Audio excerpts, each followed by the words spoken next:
सुख संपत्ति पावे। ओम जय अम्बे गौरी,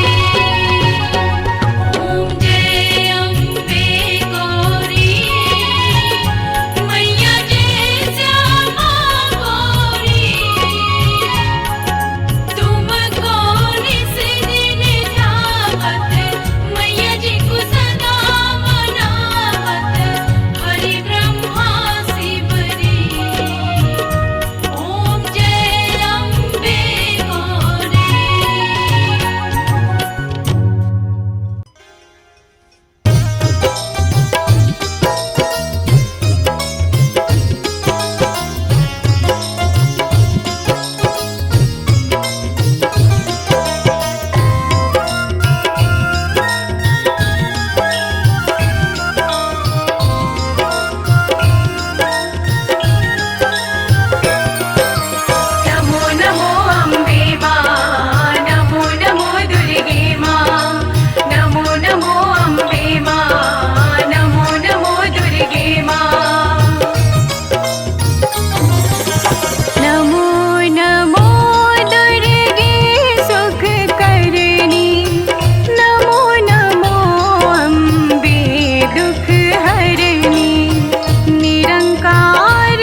मेदिनि विश्वविनोदिनि नन्दिनुते गिरिवरविन्ध्य शिरोधिनि वासिनि विष्णुविलासिनि जिष्णुनुते भगवति हेसिति कण्ठकुटुम्बिनि भूरि कुटुम्बि विभूतिकृते जय जय हे महिषासुरमर्दिनि रम्यकपर्दिनि शैलसुते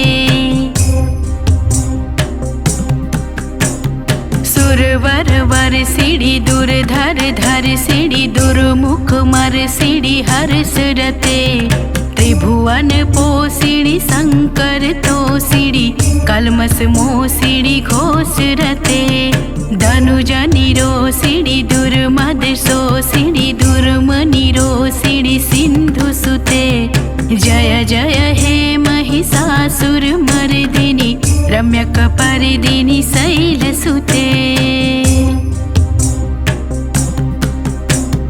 ऐ जगदम्ब कदम्ब वनप्रियवासिनि तोषिणि हासरते शिखरि शिरोमणि तुङ्ग हिमालय शृङ्गनिजालय मध्यगते मधु मधुरे मधुकैटभ गञ्जिनि महसि विदारिणि रासरते जय जय हे महिषासुरमर्दिनि रम्यकपर्दिनि शैलसुते ऐ निजहुङ्कृत मात्र निराकृत धूम्र विलोचन धूम्रसते समर विशोषित रोडित शोणित बीज समुद्धव बीजलते शिव शिव शुम्भ निशुम्भ महाहवतर्पित भूत पिशाचरते जय जय हे महिषासुरमर्दिनि रम्यकपर्दिनि शैलसुते ऐ शतखण्ड विखण्डित रुण्ड वितुण्डित शुण्ड गजाधिपते निज भुज दण्ड निपातित चण्ड विपाटित मुण्ड भटाधिपते रिपु गज गण्ड विदारण चण्ड पराक्रम सौण्ड मृगाधिपते जय जय हे महिषासुरमर्दिनि रम्यकपर्दिनि शैलसुते धनुरनुसंग रक्षण संग परिस्फुरदंग नटकटके कनक पिसंग पुस्तक निसंग रसद श्रृंग हटा बटुके हर चतुरंग बल छितिरंग घट बहुरंग रट बटुके जय जय हे महिषासुरमर्दिनि रम्यकपर्दिनि शैलसुते ऐरण दुर्मद शत्रुवदार्धूर्धर निर्भर शक्तिभृते चतुर विचार धुरीण महाशय दूतकृत प्रथमाधिपते दूरित दूरिह दूराशय दुर्मति दानव दूत दुरंत गते जय जय हे महिषासुरमर्दिनि रम्यकपर्दिनि शैलसुते ऐ शरणागत वैरि वधूजन वीर वराभयदायि करे त्रिभुवन मस्तक शूल विरोधि शिरोधि कृतामल शूल करे धूमि धूमितामर धुन्धु विनाद महुमुर्कृत कृत दिनंगि करे जय जय हे महिषासुरमर्दिनि रम्यकपर्दिनि शैलसुते सुरललना ततते तथे तथाभिनियोत्तर नित्यरते कृतकुकुथा कुकुथोदिदडादिक ताल कुतूहल गान रते धुधुकुट धुधुवा धिन्धिमति ध्वनि धीर मृदिंग निदादरते जय जय हे महिषासुरमर्दिनि रम्यकपर्दिनि शैलसुते जय जय जाप्य जय जय शब्द परस्तुति तत्पर विश्वनुते झड़ झड़ झिंझिम झिंकृत नुपुरसि सिज्जित मोहित भूतपते नटित नटार्ध नटि नटनायक नाटन नाटित नाट्यर्थे जय जय हे महिषासुरमर्दिनि रम्यकपर्दिनि शैलसुते अये सुमना सुमनः सुमनः सुमनः सुमनोरमकान्तियुते श्रितरजनी रजनी रजनी रजनी रजनी करवक्त्रिभृते सुनयन भ्रमर भ्रमर भ्रमर भ्रमर भ्रमराभृदिते जय जय हे महिषासुरमर्दिनि रम्यकपर्दिनि शैलसुते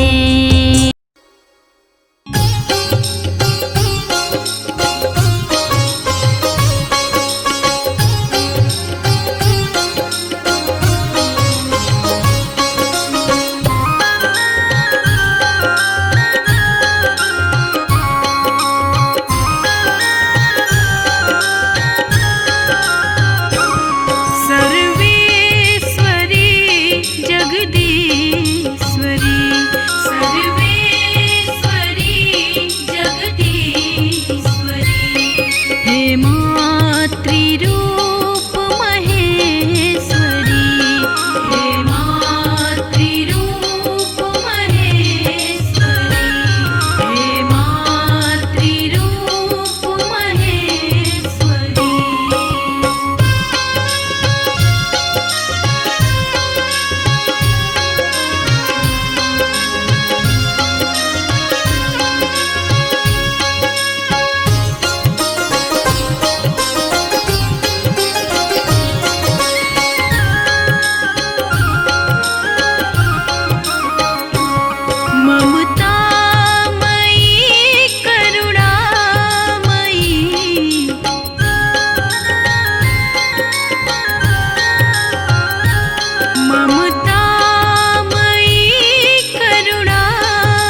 सभी भक्तों को जय माता दी।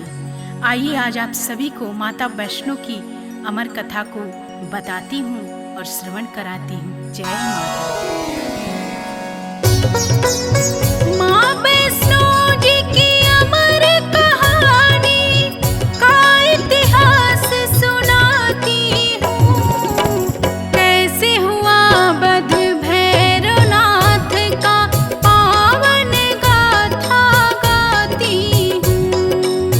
कैसे हुआ वध भैरवनाथ का पावन गाथा गाती हूँ। जय माता दी। गुरु गोरखनाथ का शिष्य भैरवनाथ बहुत बड़ा शक्तिशाली व बलशाली अघोरी था। तामसी भोजन करता था और सिवा अपने गुरु के भैरवनाथ किसी से नहीं डरता था। तपोधारी था भैरवनाथ, बहुत बड़ी तपस्या करता था। बिना तंत्र साधना के भैरवनाथ का एक दिन भी नहीं बीतता था। पर इसी के साथ साथ वह बहुत बड़ा घमंडी था। उसका ये मानना था कि वो तीनों लोक का स्वामी है, आंधी है, तूफान है। और ऐसे घमंडी भैरवनाथ का किस प्रकार माँ ने वध किया, आइए आप सभी को पूरी कथा बताती हूँ। श्रीधर नाम के एक ब्राह्मण थे और माँ वैष्णो के बहुत बड़े पुजारी थे। बहुत ही दीनहीन हालत थी उनकी, लगता था जैसे बहुत बड़े भिखारी हैं। सुबह शाम दिन रात माँ की भक्ति में लीन रहते थे। एक दिन श्रीधर कहीं जा रहे थे, अचानक से उनके साथ एक बहुत बड़ी घटना घटी। आइए उस घटना के बारे में आप सभी को आगे की कथा में श्रवण कराती हूँ। जय माता दी।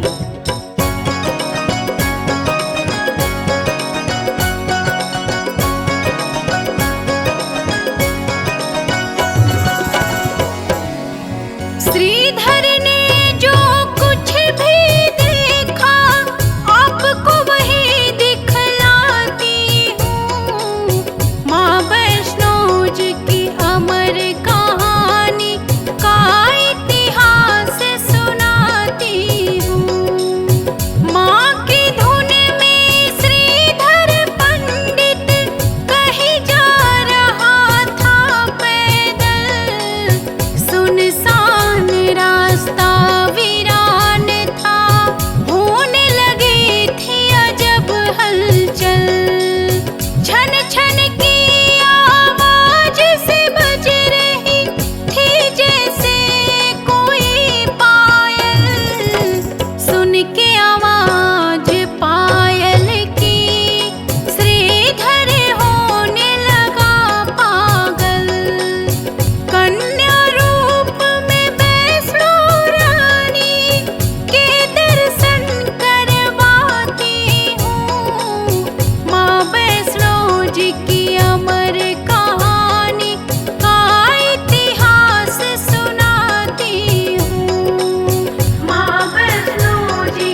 माता दी। इतना कहकर माता अंतर ध्यान हो जाती हैं और श्रीधर बेचारा बहुत ही चिंता में पड़ जाता है।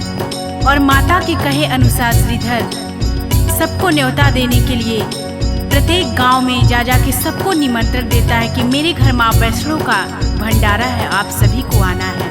और माता के कहे अनुसार गोरखनाथ और उनके शिष्य भैरव को भी निमंत्रण देने के लिए श्रीधर उनके आश्रम में पहुंचता है। आश्रम में श्रीधर के पहुंचते ही जैसे ही श्रीधर गोरखनाथ और उनके शिष्य भैरवनाथ को अपने यहाँ भंडारे के लिए आने के लिए बोलता है, बहुत ही ठहाके के साथ भैरवनाथ हंसता है और उपहास करके बोलता है कि तुम एक निर्धन हीन दीन ब्राह्मण, तुम क्या मुझे भंडारा करवाओगे? मैं जहाँ भी भंडारे के लिए जाता हूँ खाने, वहाँ पे भोजन अपने आप ही कम पड़ जाता है। अरे जब इंद्र ने मुझे भंडारे में मेरा पेट नहीं भर पाया तो तुम क्या मेरा पेट भर पाओगे? भैरवनाथ की बात सुन करके श्रीधर चुपचाप वहाँ से चले आते हैं और आखिरकार भंडारे का दिन भी सामने आ जाता है। भंडारे वाले दिन सभी लोग, जितने लोगों को श्रीधर ने निमंत्रण दिया था, सभी बारी बारी से श्रीधर के दरवाजे पे आना स्टार्ट कर देते हैं। और फिर गुरु गोरखनाथ जी भी अपने शिष्य भैरवनाथ के साथ श्रीधर के दरवाजे पे पधारते हैं। सभी भंडारे के इंतजार में पात में बैठ जाते हैं और तभी ठहाका लगा करके भैरवनाथ बहुत तेज से हंसता है और श्रीधर का उपहास करता है। तभी गोरखनाथ जी क्रोध में होते हैं और बोलते हैं कि ए भैरव, तुम इस तरीके से श्रीधर का उपहास मत उड़ाओ। अपनी इस तरीके की बेइज्जती देखकर हाथ जोड़कर श्रीधर माता की मूर्ति के आगे बैठ जाते हैं। हे माँ, जगत जननी, कल्याण करने वाली माँ, आप ही मेरी नैया को पार लगाओ माँ। इतना सुनते ही माता किस प्रकार अपनी चमत्कार दिखाती हैं, आइए आगे की कथा में आप सभी को सुनाते हैं।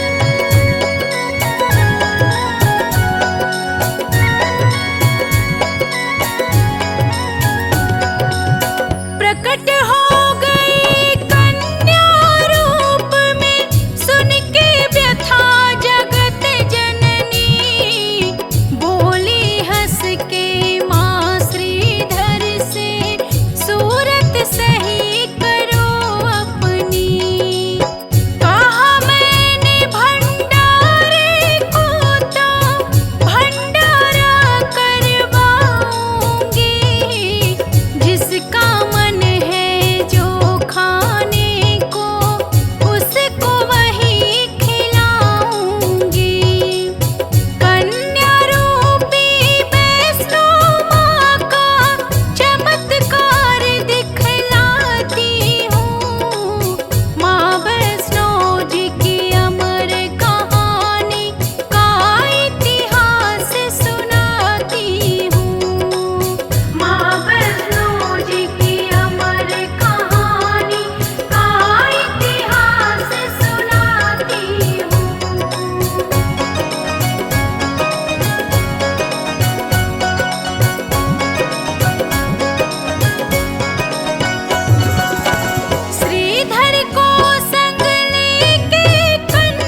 सभी भक्त, सभी अतिथि अचंभित रह जाते हैं, क्योंकि पल में ही सबके सामने पत्तल लग जाता है। पत्तलों में 56 प्रकार के पकवान सज जाते हैं। सभी पेट भर करके हंसी खुशी आनंदित होकर सभी पकवानों का आनंद उठाते हैं। लेकिन भैरवनाथ शंका में डूब जाता है कि आखिर कौन है ये इतनी तेज वाली अद्भुत सी कन्या जो कि इस गरीब निर्धन ब्राह्मण के घर में आकर के इतना बड़ा भंडारा करवा रही है। तभी गरज करके भैरवनाथ बोलता है कि ए कन्या, मैं मांस और मदिरा का भोजन करता हूँ। अगर हमको ये खाना नहीं मिला, हमको ये भोजन नहीं मिला, तो मैं इस भंडारे से रुष्ट होकर के चला जाऊंगा और तुझे श्राप दे दूंगा।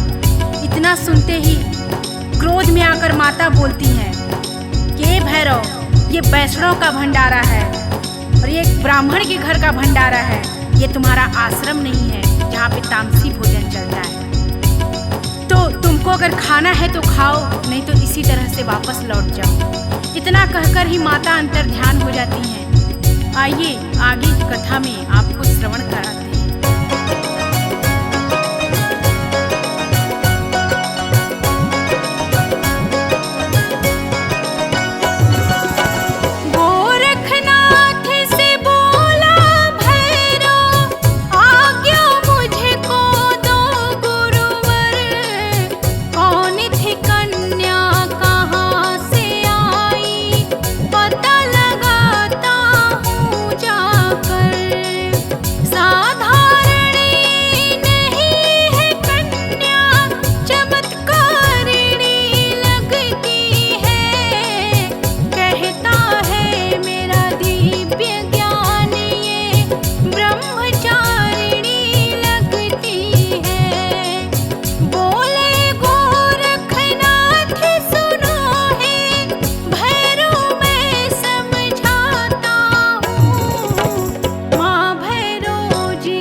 कथा में आप सभी को पवन पुत्र वीर हनुमान जी की छटा का अद्भुत दर्शन करवाते हैं और किस प्रकार से पवन पुत्र वीर हनुमान जी का माता वैष्णो देवी की कहानी में अद्भुत दर्शन है, आप सभी को दिखलाती हूँ और बताती हूँ। पर्वत की एक शिला पे वीर लांगुर हनुमान जी बैठे रहते हैं और माता के और भैरवनाथ के जो खेल चल रहा है उसको बहुत ही भली भांति जानते हैं और माता को पहचान जाते हैं वीर लांगुर हनुमान जी की माँ वैष्णो है। और जो ही माता उनके पास पहुँचती है, वीर हनुमान जी के पास में नतमस्तक होकर के माता को प्रणाम करते हैं और बोलते हैं, हे जगत जननी जगदम्बा माँ, जो भी आज्ञा हो इस बालक के लिए सो आप कहिए। और देखिए आगे माता क्या बोलती हैं हनुमान जी से। बोलती हैं, हे पवन पुत्र हनुमान सुनो, पीछे पीछे हमारे दुष्ट भैरवनाथ आ रहा है और मैं गुफा के अंदर प्रवेश करने जा रही हूँ, और जब तक मैं गुफा के बाहर ना आ जाऊँ तब तक तुम इस गुफा के द्वार की रखवाली करते रहना। इतना कह कर के माता गुफा के अंदर चली जाती है और पीछे पीछे पवन वेग से भैरवनाथ भी वहीं पे आ जाता है और गुफा के आगे पवन पुत्र का पहरा लगा रहता है। जैसे ही पवन पुत्र को भैरवनाथ देखता है बहुत ही क्रोध से बोलता है, ए बंदर हट तू, यहाँ से मुझे अंदर जाना है। हनुमान जी भैरव से बोले, कौन है तू दुष्ट, क्यों यहाँ आया है? लगता है तेरा काल खींच करके यहाँ लाया है। तुझे पता नहीं है कि तू यहाँ पे किस लिए आया है? तेरा आज अंत होगा। इतना सुनते ही क्रोध में भैरवनाथ बोलता है कि तू बंदर होकर के मुझे मारेगा। और आइए, बड़ा ही सुंदर वर्णन है माता की अद्भुत शक्तियों का और किस प्रकार से माँ ने भैरवनाथ का वध किया। आगे की कथा में आप सभी को श्रवण कराती हूँ।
बातें सुनते ही माता अत्यंत क्रोधित हो जाती हैं और बोलती हैं, ए नीच अधर्मी सुन ले अघोरी, तेरी मौत आज सुनिश्चित है मेरे हाथों से। चला ले तू अपनी जितनी दिव्य शक्तियां हैं तेरे अंदर।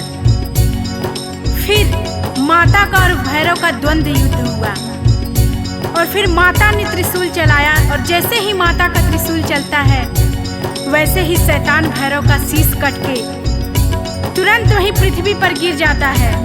सर्वहीन धर जैसे ही पृथ्वी पर पड़ता है बोल रहा है, माँ क्षमा करो, दया करो माँ, हे जगत जननी माँ, मैंने आपको पहचानने में बहुत बड़ी भूल कर दी। मैं अहंकार में था, मैं आपको नहीं पहचान पाया माँ कि माँ आप वैष्णो माँ हैं।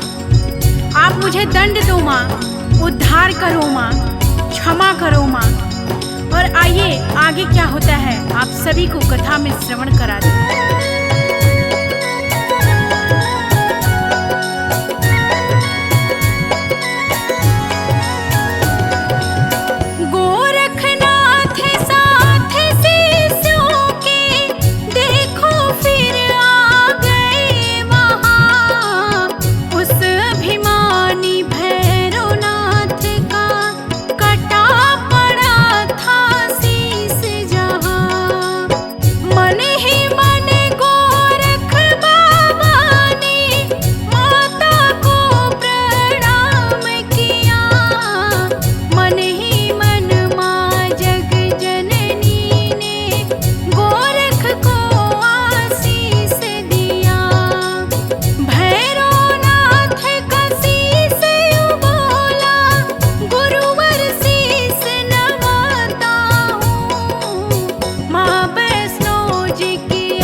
गोरखनाथ की प्रार्थना करते ही माता करुणामयी को भैरवनाथ पे दया आ जाती है और माता भैरवनाथ से बोलती है, ए भैरव, तुझे मैं आज से ये वरदान देती हूँ जिससे तुझे युगों युगों तक पहचान मिलेगी। तुझे आज एक ऐसा वर देती हूँ जिससे कि मेरे बाद तेरी पूजा होगी और तेरा नाम अमर होगा।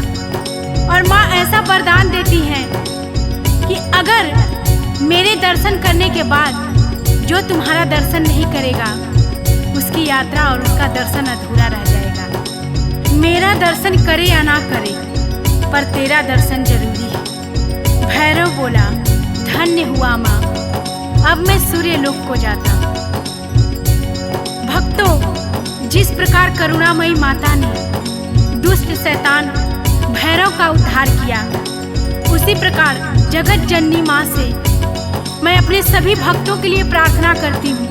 हे माँ, सबका उद्धार करो माँ, पूरे जगत का कल्याण करो माँ। जो भी क्षमा के योग्य हैं उनको क्षमा प्रदान करो माँ।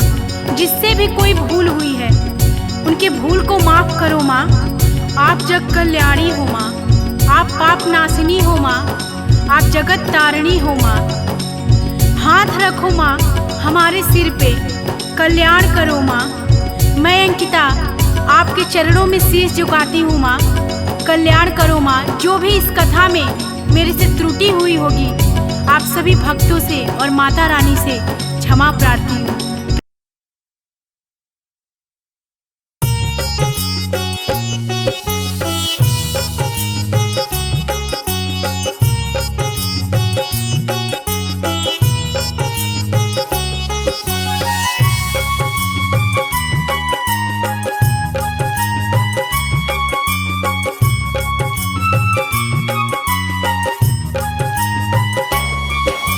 हो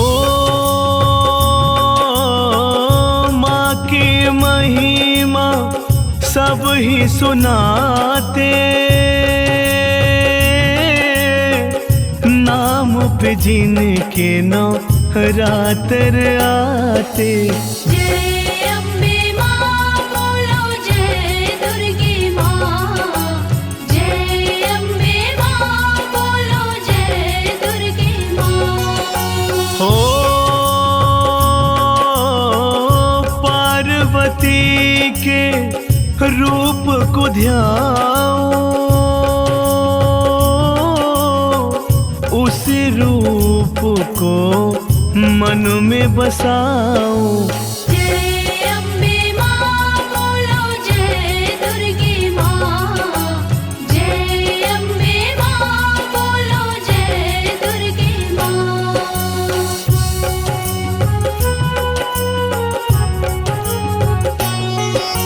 हो शैलपुत्री माँ प्रथम कहाई, बाल रूप में बैल पे आई। जय अम्बे माँ बोलो, जय दुर्गे माँ। जय अम्बे माँ बोलो, जय दुर्गे माँ। हो ब्रह्मचारिणी दूसरी माता, हाथ कमंडल जल का सुहाता। जय अम्बे माँ बोलो, जय दुर्गे माँ। जय अम्बे माँ बोलो, जय दुर्गे माँ।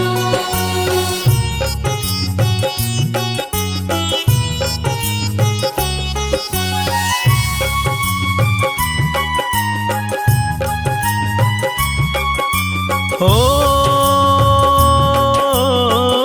चंद्र घंटा तीसर माई,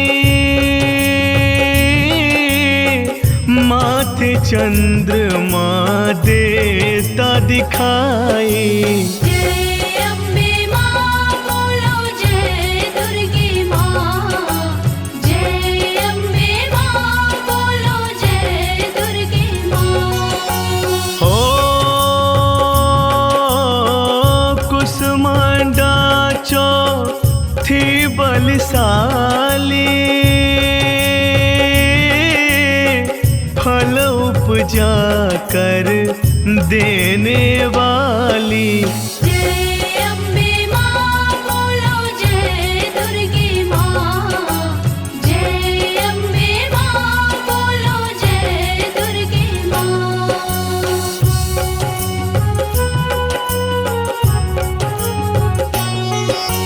हो स्कंद मात पांचवी कहते, कार्तिक जी इनके गोद में रहते। जय अम्बे माँ बोलो जय दुर्गे माँ। जय अम्बे माँ बोलो जय दुर्गे माँ। ओ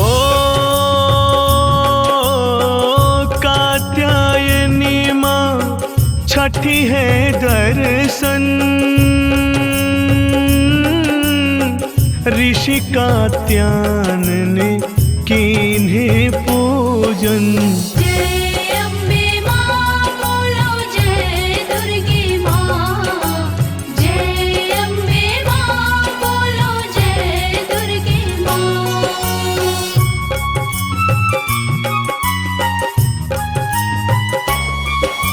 ओ काल रात्रि माँ सात विद्याते, रूप देख पापी घबराते। जय अम्बे माँ बोलो जय दुर्गे माँ। जय अम्बे माँ बोलो जय दुर्गे माँ। ओ माँ गौरी माँ आठ विदाता, शंकर संग में रूप मन भाता। जय अम्बे माँ बोलो जय दुर्गे माँ। जय अम्बे माँ बोलो जय दुर्गे माँ।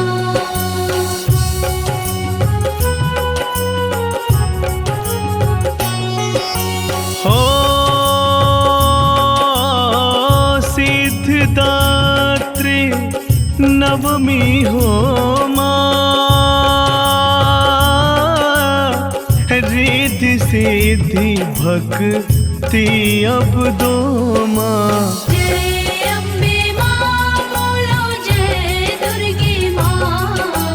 जय अम्बे माँ बोलो जय दुर्गे माँ। हो नवरूप जो मन में बसाए, उसको कष्ट कभी न आए। जय अम्बे माँ बोलो जय दुर्गे माँ। जय अम्बे माँ बोलो जय दुर्गे माँ।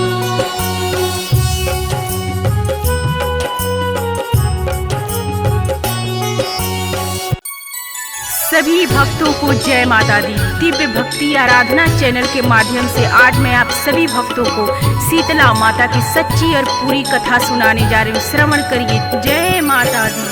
अमर कथा है शीतला माँ की, सुन लो भक्तों ध्यान लगा। देवलोक से चली भवानी, चली धरा पर बनी सहार। गगन मंडल से मात शीतला, पृथ्वी लोक की प्रस्थान। ढूंढ रही माँ अपना मंदिर, गाँव डोंगरी राजस्थान। ढूंढ रही माँ अपना मंदिर, गाँव डोंगरी राजस्थान। कौन मेरी पूजा करता है, कौन मुझे करता है ध्यान।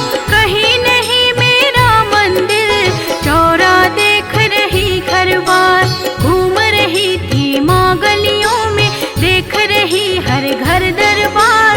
सहसा छत से उबला पानी, चावल का फेंकी एक नार। सहसा छत से उबला पानी, चावल का फेंकी एक नार।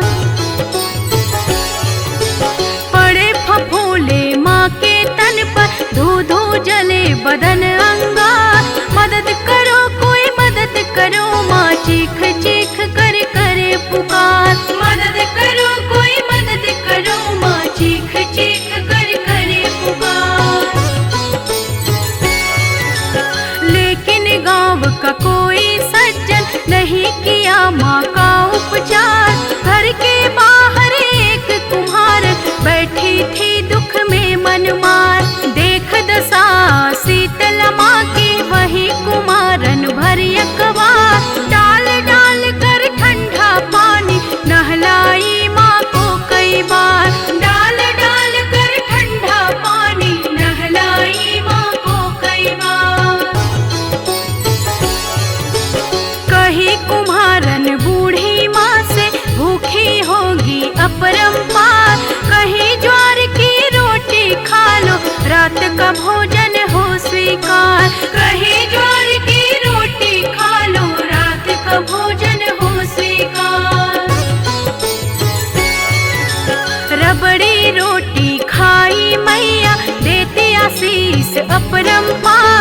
तब जाकर शीतल भई मैया, खूब हुआ सेवा सत्कार।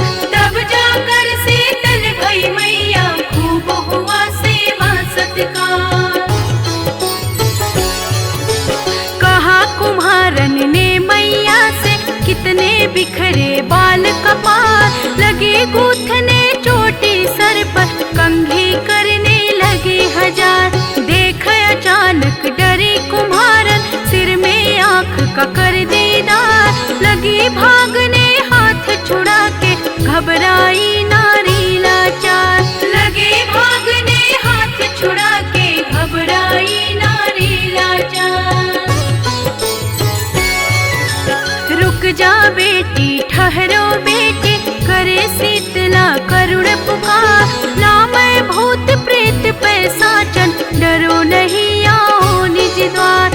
ना मैं भूत प्रेत पैसाचन, डरो नहीं आओ निज द्वार। मैं हूँ माता देवी शीतला, धरती पर आई यही साथ। कौन मेरी पूजा करता है, मंदिर चौरा का रखवार। कौन मेरी पूजा करता है, मंदिर चौरा का रखवार। इतना कहकर मात शीतला, चार भुजा में ले अवतार।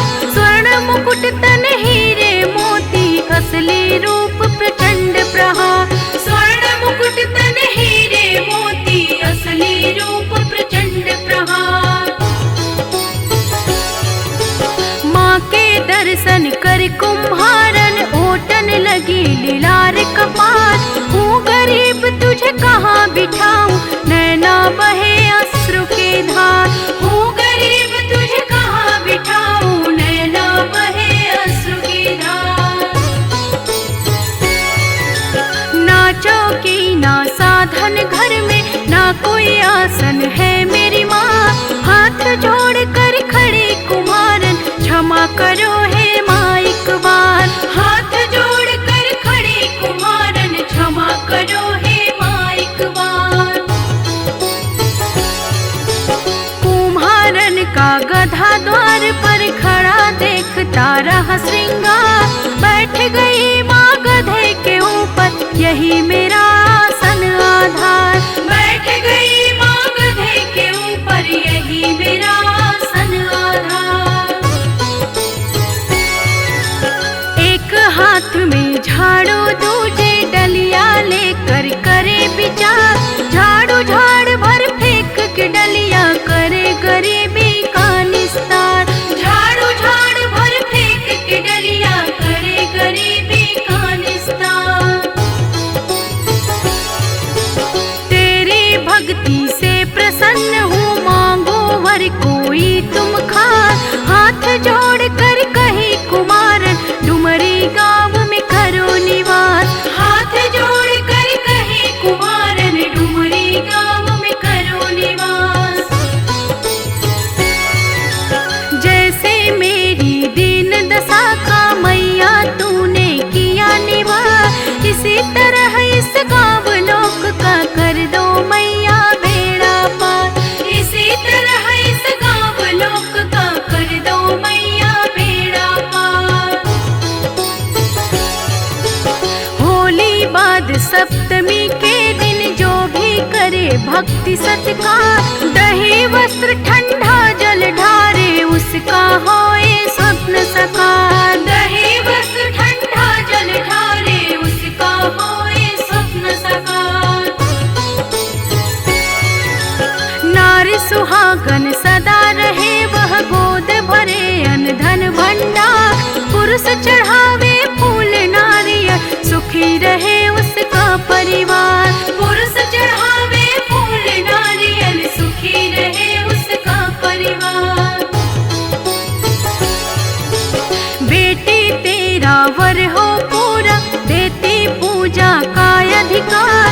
गाँव सेल की डोंगरी में, मैया का मंदिर सुख द्वार। गाँव सेल की डोंगरी में, मैया का मंदिर सुख द्वार।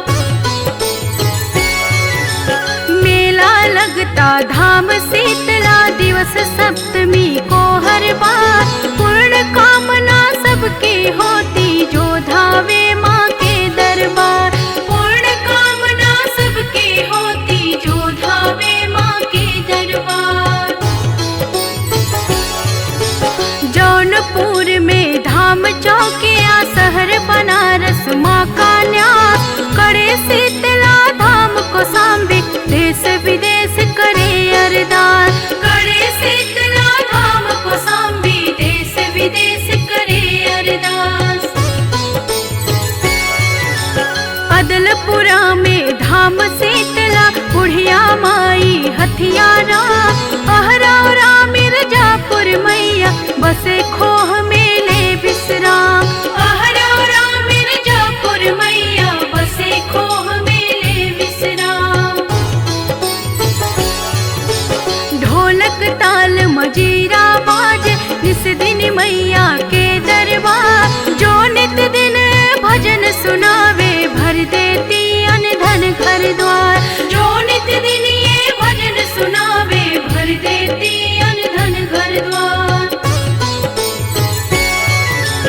अमर कथा है शीतला माँ की सुन लो भक्तों ध्यान लगा। दैवलोक से चली भवानी चली धरा पर भई सहार।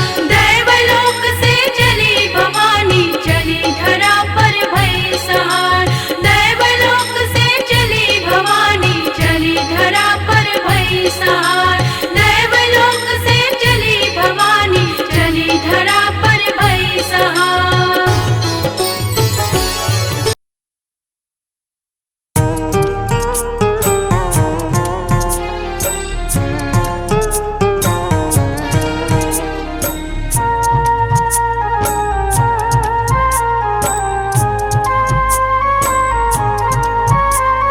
माँ तेरे ही भरोसे होता मेरा गुजारा। माँ तेरे ही भरोसे होता मेरा गुजारा। अपनों से बढ़ के तूने मुझको दिया सहारा। अपनों से बढ़ के तूने मुझको दिया सहारा। माँ तेरे ही भरोसे होता मेरा गुजारा। माँ तेरे ही भरोसे होता मेरा गुजारा।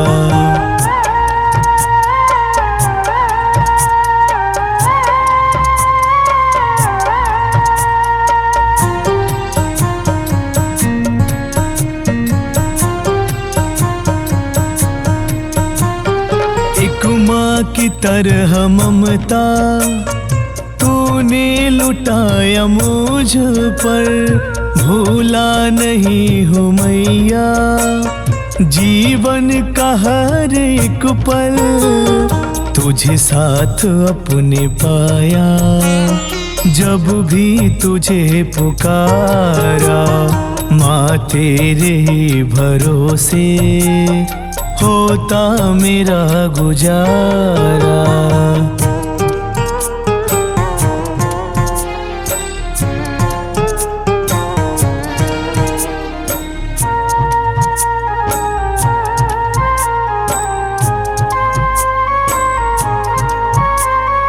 है मतलबी जमाना मतलब के सब है रिश्ते। सुख के सभी है साथी दुख में कोई न दिखते। तेरे बिना जगत में कोई नहीं हमारा। माँ तेरे ही भरोसे होता मेरा गुजारा।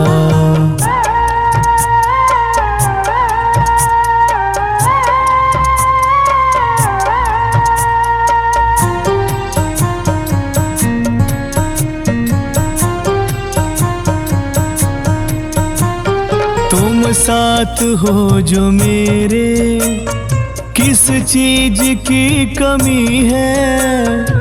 मुझे और अब किसी की परवाह भी नहीं है। तेरी बदौलतों से मुझको मिला किनारा। माँ तेरे ही भरोसे होता मेरा गुजारा। अपनों से बढ़ के तूने मुझको दिया सहारा, अपनों से बढ़ के तूने मुझको दिया सहारा। माँ तेरे ही भरोसे होता मेरा गुजारा, माँ तेरे ही भरोसे होता मेरा गुजारा।